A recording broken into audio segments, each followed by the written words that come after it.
രാജ്യത്തെ ഒരു premium medical കോളേജിൽ ഒരു MBBS സീറ്റ് എന്ന സ്വപ്നം ബ്രില്യൻ സ്റ്റഡി സെൻറ്ററിൽ ഒരു വർഷത്തെ റിപ്പീറ്റേഴ്സ് കോച്ചിൽ പഠിച്ചതിലൂടെ സാധ്യമാക്കിയ വിദ്യാർത്ഥിയാണ് നമ്മുടെ ആൽബിൻ റെജി. ആൽബിൻ്റെ വീട്ടിലാണ് ഞാനിപ്പോൾ ഉള്ളത്. കോട്ടയം ജില്ലയിൽ പൊൻകുന്നത്താണ്. അപ്പോൾ നമുക്ക് ആൽബിനോട് വിശേഷങ്ങളൊക്കെ ചോദിക്കാം. 695 മാർക്കാണ് ഇത്തവണത്തെ നീറ്റ് പരീക്ഷയിൽ ആൽബിൻ സാധ്യമാക്കിയത്. മോനെ, കൺഗ്രാജുലേഷൻസ്. Thank you. അപ്പോൾ റിസൾട്ടൊക്കെ വന്നപ്പോൾ എന്ത് പറഞ്ഞു എല്ലാവരും? ഫാമിലിയിലുള്ളവരും എല്ലാവരും ഹാപ്പി ആയിരുന്നു. റിലേറ്റീവ്സ് എല്ലാം ഭയങ്കര സന്തോഷം. എല്ലാവരുടെയും വലിയൊരു സ്വപ്നം. നല്ല എളുപ്പമായിരുന്നു. നല്ല എളുപ്പമായിരുന്നു, കുഴപ്പമൊന്നും ഉണ്ടായിരുന്നില്ല. എനിക്കൊരു കോൺഫിഡൻസ് ഒക്കെ ഉണ്ടായിരുന്നു. പിന്നെ നമ്മുടെ മോഡൽ എക്സാമിൻ്റെ ഒക്കെ ഒരു അതിനേക്കാൾ കുറച്ചുകൂടെ എളുപ്പമൊന്നും എനിക്ക് ചെയ്യാൻ പറ്റി. ബ്രില്യൻറ്റിൻ്റെ മോഡൽ എക്സാംസ് ഒക്കെ ഒത്തിരി സഹായിച്ചിട്ടുണ്ട്. ഡിഫിക്കൽട്ട് ലെവലായിട്ടുള്ള ചോദ്യങ്ങളൊക്കെ ചെയ്ത് പഠിച്ച് നീറ്റിന് കുറച്ചും കൂടെ എളുപ്പം എന്നുള്ള ചോദ്യം കണ്ടപ്പോൾ എനിക്ക് വലിയ ബുദ്ധിമുട്ട് തോന്നിയില്ല. അപ്പോൾ അങ്ങനെ ഈ ഒരു MBBS അല്ലെങ്കിൽ ഒരു മെഡിക്കൽ ഫീൽഡിലേക്കുള്ള ഒരു വരവ് എങ്ങനെയായിരുന്നു മോന്? ചെറുപ്പം മുതൽ അങ്ങനെ ആഗ്രഹം ഉണ്ടായിരുന്നു? അതോ ഫാമിലിയിൽ ആരെങ്കിലും ഇൻസ്പയർ ചെയ്തതാണോ? ഞാൻ 10th കഴിഞ്ഞപ്പോഴാണ് എനിക്ക് അങ്ങനെ ഒരു ആഗ്രഹം തോന്നിയത്. പിന്നെ ഞാൻ +1 +2 മാക്സിമം മാർക്ക് മേടിച്ച് ബ്രില്യൻറ്റിൽ എനിക്ക് അതുകൊണ്ട് +2 എനിക്ക് സ്കോളർഷിപ്പ് ഉണ്ടായിരുന്നു. അതുകൊണ്ട് ഫീസ് വലുതായിട്ടൊന്നും കൊടുക്കേണ്ടി വന്നില്ല. ഫീസ് കൊടുക്കാതെ തന്നെ എനിക്ക് 100% സ്കോളർഷിപ്പോടുകൂടി ബ്രില്യൻറ്റിൽ ഒരു വർഷം റിപ്പീറ്റ് ചെയ്യാൻ പറ്റി. അതിൽ നിന്ന് നല്ലൊരു മാർക്ക് കരസ്ഥമാക്കിയതിൽ ഞാൻ ഏറ്റവും ആദ്യം ദൈവത്തോട് നന്ദി പറയുന്നു. അതോടൊപ്പം തന്നെ ബ്രില്യൻറ്റിൻ്റെ എൻ്റെ ഡയറക്ടർ സ്റ്റീഫൻ സാർ, മറ്റ് ഡയറക്ടർമാരായ George sir, Santhosh sir, Sebastian sir, എല്ലാവരോടും ഞാൻ എൻ്റെ നന്ദി രേഖപ്പെടുത്തുന്നു.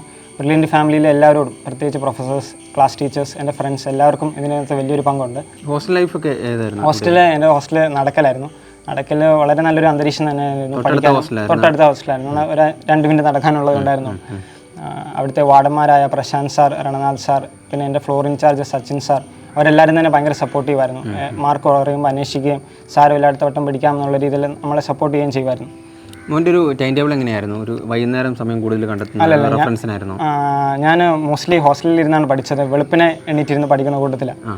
അപ്പം രാവിലെ 4 മണിക്ക് എണ്ണീറ്റിരുന്ന് മാക്സിമം പറ്റുന്ന പോലെ ഒരു 6:30 വരെയൊക്കെ പഠിക്കും. എന്നിട്ട് പിന്നെ പോകാനുള്ള തയ്യാറെടുപ്പുകൾ 7:30 ആകുമ്പോൾ നമുക്ക് ബ്രില്യൻറ്റ് ക്ലാസ് തുടങ്ങുന്നുള്ളതുകൊണ്ട് അന്നേരത്തിനും പോകും. പിന്നെ വൈകിട്ട് വന്നിട്ട് ഒരു അരമണിക്കൂർ മാക്സിമം വേസ്റ്റ് ആക്കാതിരിക്കാൻ ശ്രമിച്ചിട്ട് അന്നേരം തന്നെ പഠിക്കാനും കയറും. അങ്ങനെ അന്ന് തന്നെ പഠിച്ചു പോകും. അപ്പോൾ മോൻ്റെ സ്കൂൾ പഠനമൊക്കെ എവിടെയായിരുന്നു? എൻ്റെ സ്കൂള് കാഞ്ഞിരപ്പള്ളി AKJM എന്ന് പറയുന്ന സ്കൂളാണ്. അവിടെ +1 +2 ഞാൻ 9ാം ക്ലാസ് തൊട്ടാണ് അവിടെ പഠിക്കാൻ തുടങ്ങിയത്. അവിടുത്തെ എൻ്റെ ടീച്ചേഴ്സും ഫ്രണ്ട്സും എല്ലാം തന്നെ വളരെ സപ്പോർട്ടീവായിരുന്നു. എൻ്റെ ബേസ് എന്ന് പറഞ്ഞാൽ അവിടുന്നാണ് ഈ സയൻസ് സബ്ജക്റ്റിനോടൊക്കെ കൂടുതൽ താല്പര്യം തോന്നുന്നത്. നല്ല ടീച്ചർമാരും പ്രൊഫസേഴ്സും ഉള്ളായിരുന്നതുകൊണ്ട് അങ്ങനെ ഒരു ഫേവറേറ്റ് സബ്ജക്റ്റ് ഫിസിക്സ് ആണ്. കൂടുതൽ ലോജിക്കലായിട്ടുള്ള കണക്കിനോടൊക്കെ ഒരു താല്പര്യമുണ്ട്. മാത്സ് ആയിരുന്നു എനിക്ക് ഏറ്റവും കൂടുതൽ മാർക്ക് സ്കോർ ചെയ്യാൻ പറ്റിയിരുന്നത്. നമ്മുടെ മെഡിക്കൽ എന്നുള്ള സ്വപ്നത്തെ മാത്സ് വലിയ പ്രസക്തി ഇല്ലാത്തത് കൊണ്ടും ഫിസിക്സിനകത്തുള്ളത് വെച്ച് ചെയ്യാൻ ഇഷ്ടമായിരുന്നു. അതോടൊപ്പം തന്നെ ഹോസ്റ്റലിലേക്കൊക്കെ വരുമ്പോൾ ഇപ്പോൾ വീട്ടിൽ നിന്ന് മാറി നിൽക്കണമല്ലോ, ഒരു വർഷത്തേക്ക് റിപ്പീറ്റ് ചെയ്യുമ്പോൾ മാറി നിൽക്കണം. അപ്പം കുറച്ച് കാര്യങ്ങളൊക്കെ നമ്മൾ വേണമെങ്കിൽ സാക്രിഫൈസ് ഒക്കെ ചെയ്യേണ്ടി വരും. അപ്പോൾ അതൊക്കെ എങ്ങനെയായിരുന്നു? എനിക്ക് ബേസിക്കലി ഇവിടെ വീട് അടുത്തായിരുന്നതുകൊണ്ട് ഞാൻ ഇടയ്ക്കിടയ്ക്കൊക്കെ വീട്ടിൽ വന്ന് പോകുമായിരുന്നു. എനിക്ക് സ്ട്രെസ്സൊക്കെ തോന്നുമ്പം. അല്ലാത്തപ്പോൾ പിന്നെ ഫ്രണ്ട്സിൻ്റെ സപ്പോർട്ടും കൊണ്ടൊക്കെ ഹോസ്റ്റലൊന്നും ഒരു ബുദ്ധിമുട്ടായിട്ട് എനിക്ക് തോന്നിയിട്ടില്ല. വീട്ടിലെ ഫുഡൊക്കെ മിസ് ചെയ്തോ? വീട്ടിലെ ഫുഡ് എന്നാലും കുഴപ്പമില്ല, മിസ് ചെയ്യും, എന്തായാലും തീർച്ചയായിട്ടും മിസ് ചെയ്യും. പക്ഷേ നടക്കലെ ഫുഡ് വളരെ മികച്ച തന്നെയായിരുന്നു. ഒരു വലിയ പരാതികളൊന്നും അധികമൊന്നും ഉണ്ടായിരുന്നില്ല. നല്ല ഫുഡായിരുന്നു. ഓക്കെ. അതുപോലെ തന്നെ ക്ലാസ് ടീച്ചറുടെ സപ്പോർട്ടൊക്കെ എങ്ങനെയായിരുന്നു? ക്ലാസ് ടീച്ചർ വളരെ ഫ്രണ്ട്ലി ആയിരുന്നു. എൻ്റെ ക്ലാസ് ടീച്ചർ റോസ്മി മിസ് വളരെ ഫ്രണ്ട്ലി ആയിരുന്നു.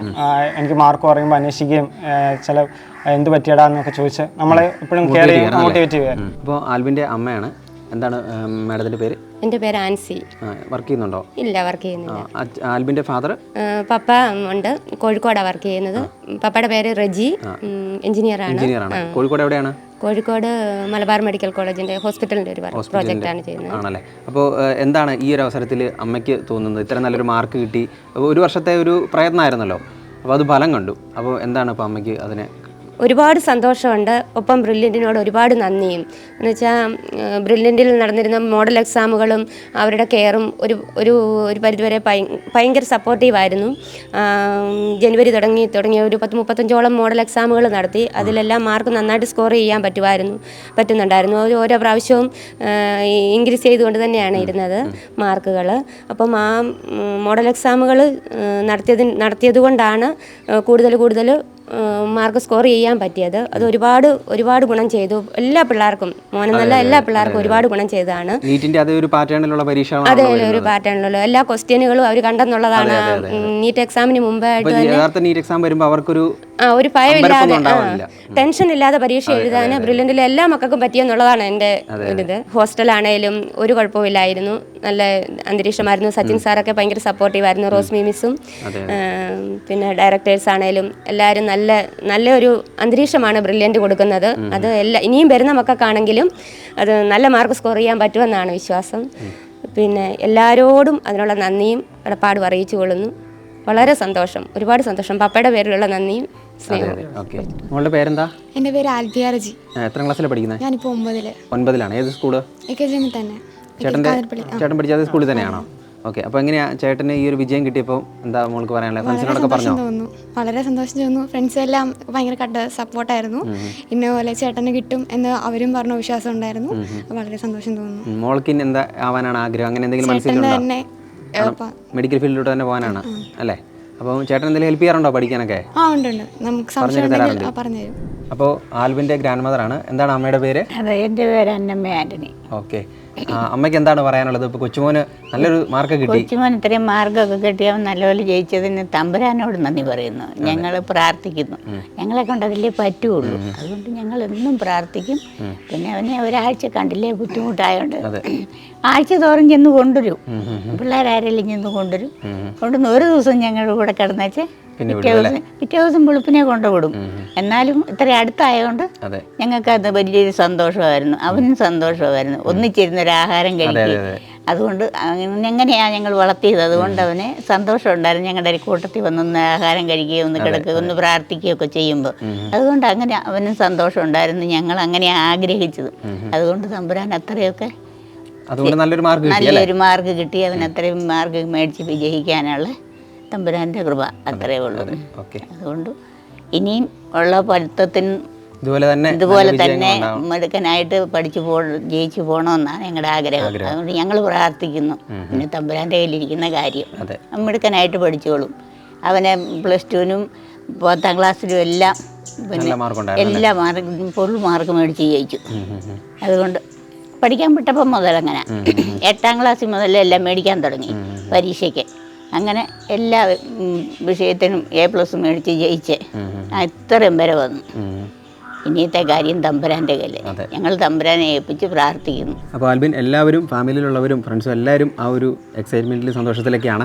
അപ്പോൾ ഇനി ആൽബിന് മുമ്പിലേക്ക് ഏത് മെഡിക്കൽ കോളേജാണ് ആഗ്രഹം, അല്ലെങ്കിൽ ഏത് മെഡിക്കൽ കോളേജ് ചേരാനാണ് ആഗ്രഹിക്കുന്നത്? ഞാൻ കോഴിക്കോട് മെഡിക്കൽ കോളേജാണ് നോക്കുന്നത്. അത് കിട്ടുമെന്ന് തന്നെയാണ് എൻ്റെ ഒരു പ്രതീക്ഷ.